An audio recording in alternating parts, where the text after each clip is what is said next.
کوئی ایٹماسفیئر ایسا ہے کہ اس نے بریدنگ اپریٹس پہنا ہوا ہے، اس وجہ سے اس کے پاس ریسٹ ایریا نہیں ہے، کولنگ کے لیے کوئی فین، کوئی اے سی، کوئی اس طرح کی سہولت موجود نہیں ہے، پانی کی دستیابی ٹائم ٹو ٹائم نہیں ہے، تو یہ ساری باتیں جاب سے ریلیٹڈ ہیں اور یہ سبب بن سکتی ہیں کس چیز کا؟ ہیٹ سٹریس کا۔ وہ بندہ ہیٹ سٹریس کا شکار ہو سکتا ہے۔ ان سارے کاموں کے نتیجے میں اسے ہیٹ ایگزاشن یا ہیٹ سٹروک کا سامنا کرنا پڑ سکتا ہے۔ انوائرمنٹل فیکٹرز، ایئر ٹیمپریچر، کسی مشینری کے پاس کام کر رہا ہے، جہاں مشینری چل رہی ہوتی ہے وہاں گرمی ہوتی ہے، آٹومیٹکلی بات ہے، یہ فیکٹر ہو سکتا ہے۔ ہیومیڈیٹی بہت زیادہ ہو، اس کے بعد ہوا نہ چل رہی ہو اور بندہ دھوپ کے اندر کام کر رہا ہے، تو اس حالت میں بھی اسے ہیٹ سٹروک یا ہیٹ ایگزاشن کا سامنا کرنا پڑ سکتا ہے۔ اس وقت اسے ہیٹ سٹریس مینجمنٹ کی ضرورت پڑے گی جب وہ اس طرح کی کنڈیشنز میں کام کر رہا ہوگا۔ اب سوال یہ ہے، ہیٹ سٹروک سے کون کون متاثر ہو سکتا ہے؟ مزدور، کھلاڑی، بچے اور بزرگ۔ ہیٹ سٹروک سے متاثر ہونے والوں میں یہ ٹاپ آف دا لسٹ ہوتے ہیں، مگر اس کا یہ مطلب ہرگز نہیں کہ عورتیں اور مرد حضرات سخت گرمی یا لو لگنے سے متاثر نہیں ہوں گے۔ فرق بس اتنا ہوگا کہ ان میں اثرات کی شدت مزدوروں، کھلاڑیوں، بچوں اور بزرگوں کی نسبت کم ہوگی۔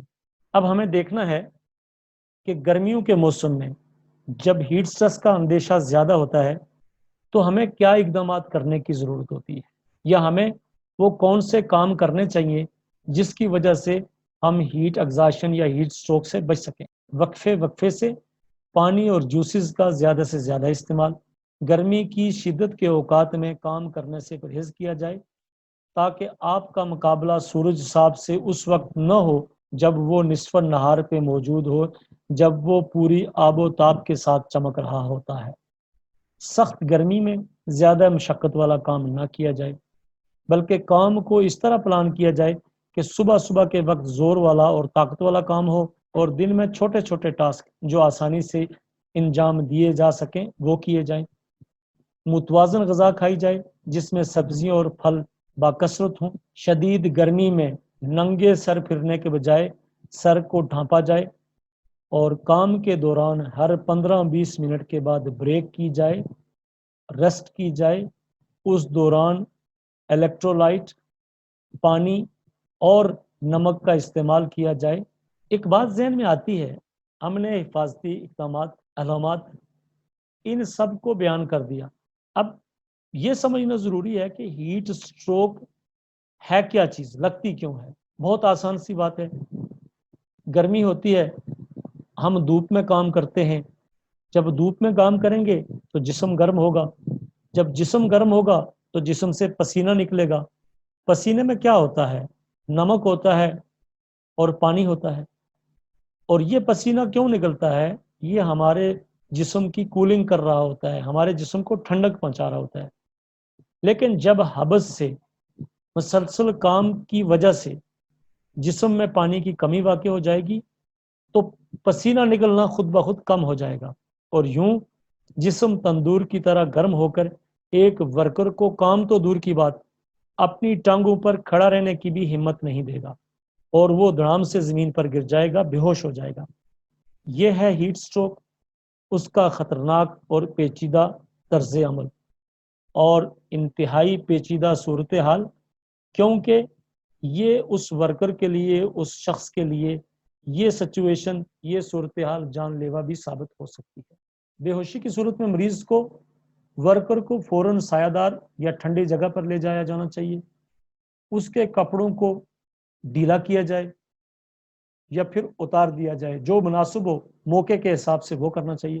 ٹھنڈے پانی کا اس پہ چھڑکاؤ کرنا چاہیے، یا پھر کوئی تولیہ یا اسپنج گیلا کر کے اس کے جسم کا مساج کرنا چاہیے تاکہ کسی طریقے سے اس کی باڈی کے ٹمپریچر کو نیچے لایا جا سکے۔ جسم کا normal temperature 37 degree centigrade ہوتا ہے، مگر سٹروک کی حالت میں درجہ حرارت 41 ڈگری سینٹی گریڈ تک پہنچ جاتا ہے۔ اگر مریض ہوش میں ہو تو اس کو تھوڑا تھوڑا کر کے پانی یا جوس فوراً دینا شروع کر دینا چاہیے، اور بے ہوشی کی صورت میں اس کے ایئر وے، بریدنگ اور سرکولیشن کو چیک کرنا چاہیے. اور اگر آپ سی پی آر سے واقف ہیں اور وہ سانس نہیں لے پا رہا تو فوراً سے سی پی آر کا عمل شروع کر دیا جائے. اگر آپ کو سی پی آر کے بارے میں زیادہ جاننا ہے تو آپ اسکرین پر ظاہر ہونے والے لنک پر کلک کیجئے. آپ کو سی پی آر کی کیا ترتیب ہے، سی پی آر کیا ہوتی ہے، وہ سارا اس ویڈیو میں پتہ چل جائے گا. دوستو، سائٹ کے اوپر کام کرتے ہوئے جب کوئی ورکر گرمی میں بے ہوش ہو جاتا ہے تو ساتھی ورکرز اور اس کے سینئرز اس کا مذاق اڑاتے ہیں اور اس کی بے ہوشی کو وہ معمولی سمجھ رہے ہوتے ہیں.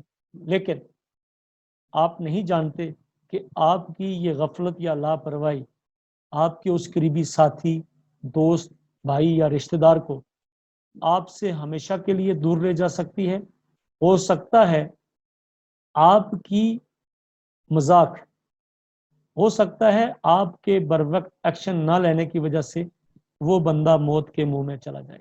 ورکرز کو ہیٹ سٹریس، ہیٹ ایگزاشن یا ہیٹ سٹروک سے بچانے کے لیے companies heat stress management plan بناتی ہیں جس کے اندر کام کے ٹائمنگ کو لا آف دا لینڈ کے حساب سے بدلا جاتا ہے اور پھر کنسٹرکشن سائٹ پر واٹر کولرز، ٹھنڈا پانی اور الیکٹرولائٹس کو ڈسٹریبیوٹ کیا جاتا ہے. موسم کی ستم ظریفی اپنی جگہ، مگر پروگرس کا بھوت، لالچ اور انسان کی انسانیت سے گری ہوئی سوچ پھر بھی چھپ چھپا کر ورکرز کو انسان نہ سمجھتے ہوئے کسی نہ کسی کام کو ایمرجنسی کا نام دے کر سورج کی طاقتور شعاؤں سے ٹکرا رہے ہوتے ہیں.